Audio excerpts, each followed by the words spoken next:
So in this video, let me show you how to get beautiful portrait light for both photo and video. So hi everyone, this is Jiggie, a portrait and wedding photographer from the Philippines, and welcome to the channel. So before anything else, if you guys haven't subscribed to the channel and would want to learn more about off-camera flash photography or maybe just photography in general, then this channel is for you. So you might want to consider subscribing, and while you're at it, click that notification bell so that you get notified every time I upload a new video. And if you want to see some of my images, you could always find me on Instagram. It's at Jiggie Alejandrino. So in today's video, as I mentioned earlier, I will show you how to create beautiful portrait light for both photo and video. Basically, this is it. This is something that a lot of you guys have been asking me how I shoot my talking heads or this type of YouTube videos. And at the same time, this particular light is already beautiful for portrait lighting. Look, my skin's actually pretty cool, even though it's not really that beautiful in person. I don't get any reflections in my glasses, and I will show you guys how I am doing that. And also, I'd like to take this opportunity to test out a brand new microphone that was sent to me by HollyLand. So thank you very much, HollyLand. But of course, as a disclaimer, they are not paying me to make this content. They actually just wanted me to test out the mic and see what I think about it. And for me, it's best actually to ask you guys what you think about the audio that's coming out from this one. This is the Lark M1. So what is this Lark M1? It's a brand new mic, as I said earlier, from HollyLand. And it's beautiful because it's tiny. Look at how small it is. Look, this is the receiver and this is the transmitter. The transmitter, I have two of them so that in case that I want to interview someone, or maybe eventually, if you guys are familiar with the channel, I'll have Coco with one mic so you could actually hear her voice and have a conversation with us, or we can have a conversation that you guys can hear. So how does this work? Plain and simple, this is a charging case. It's here most of the time. It's charged via USB-C, right here, there, via USB-C. And the moment I take it out from the case, it automatically pairs. See, just that's how simple it is. Just pairs like that there.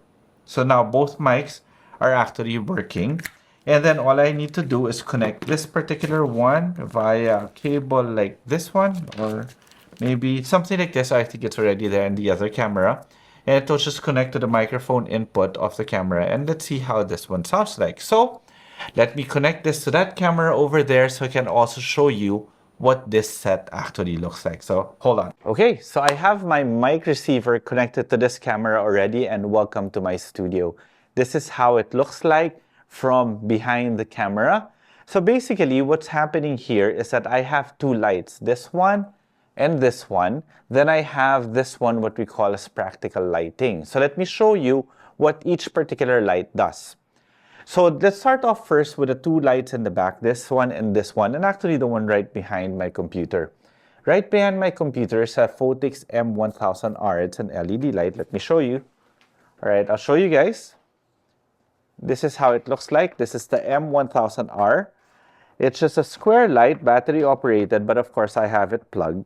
And these two lights over here are technically cheap China bulbs. But the nice thing about those cheap China bulbs is that I can actually change the color temperature. It's not going to be as accurate, but at the very least, I can change the color temperature. And let me show you, I can even connect using my phone and control the color temperature. Let me show you. I'll bring it up. So from here in my phone, I can turn it off there. So those things will probably turn on, those two right there. And then I can increase the power like that. So they got brighter. So let's bring it back to about 30%. And I can even change the color temperature, which I can make it more yellow or warmer or cooler.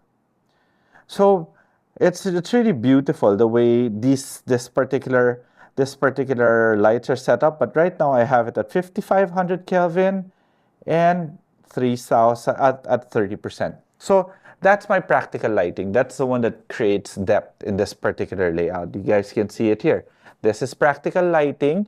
And when I face here, you can see how deep it becomes because of the fact that these lights actually add separation. But now that we're talking about separation, let's talk about this. This is I think a 100-watt light that's controlled by this one. This is from Yungno. And look what happens when I turn it off. There. I remove my rim light here. So basically, this type of separation, the light that's coming from this one and this one and this one, is working together with this particular light to make it look practical. I know it's very obvious here that I have a hair light, but at least there is a point source where the light should be coming from, which are these two bulbs right here. So if you got light coming from here, it just naturally will have light here, which is what I'm trying to get from that light over there. So it's modified using a beauty dish and a grid so that I can control the spill of the light. Then finally, the modifier that I have here, this one, here, right here, let me show you the size. This is a Photix 150 cm octabank on 150 watt light, but I'm actually just shooting at 30% power. Now this is the secret to the beautiful light that you're seeing that's hitting my face, because it's nice, soft and beautiful, and it is relatively low so that I don't need to have another light coming from below just to illuminate to remove the shadows here. So this is how it looks like if I turn it off. So it's just basically highlights here and my practical light over there. And of course, turning it on, this is how it looks like. By the way, how do you find the Lark M1 microphone from HollyLand? Actually, I really like it because it's so light. I hardly even feel it here on my shirt. It doesn't really pull down my shirt. Beautiful, beautiful microphone. Okay, so what else do I have here? Basically, I have another camera right here, and this is just an ordinary C-stand. Well, it's actually not a C-stand, it's a boom arm. And then I have a ball head right here, a camera pointing down. Then I've got my field world monitor here so I can see what I am actually shooting for flat lay. And you guys may have noticed I have a light here. This is a Pavo Tube 30X. So when I turn this one on, it illuminates this table, which sometimes I use whenever I just want to work on something, or at the same time if I want to take some pictures. This is the table that I normally do my product shots with.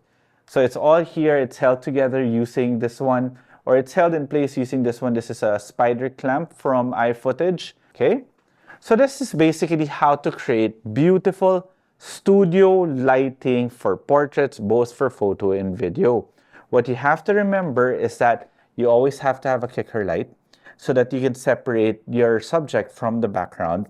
But at the same time, your background has to have practical lighting. These two lights over there and the light over there behind my computer is basically the one that creates a depth.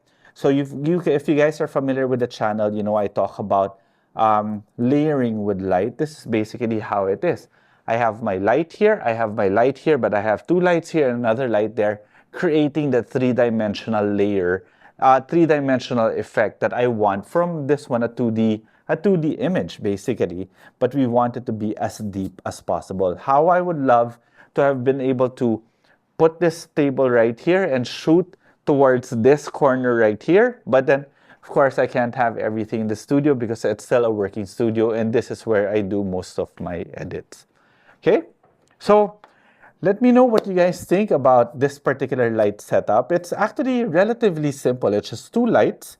These things are more about your ambient light that's already in existence in your scene. Of course, with this one, I had to control it because I wanted the color temperature to be correct.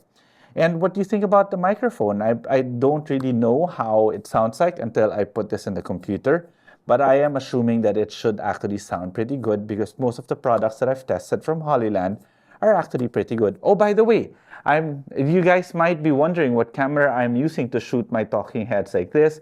I am using my Sony a7 Mark IV with a 50mm 1.2 GM lens, and it is recorded on the Atomos Ninja V. And at the same time, my camera is mounted on a FOBA light stand, so it just doesn't move. This thing you see here is actually a camera stand. So once I put my camera there, it just doesn't move anymore. And even though the kids might be here in the studio and they hit it, it's not gonna topple over. And my light over here is mounted on the Manfrotto Auto Pole, which is a super clamp. Yes, the super clamp is capable of handling a modifier as big as this one, the 150 cm. Okay, so again, if you guys have any questions with regards to this video, feel free to leave them in the comment section below. And I do hope that you enjoyed this video. And if you did, don't forget to like the video, subscribe to the channel, and click that notification bell. And if you want to see more of my videos, you could always find me on Instagram. It's at Jiggie Alejandrino. Okay, till the next video.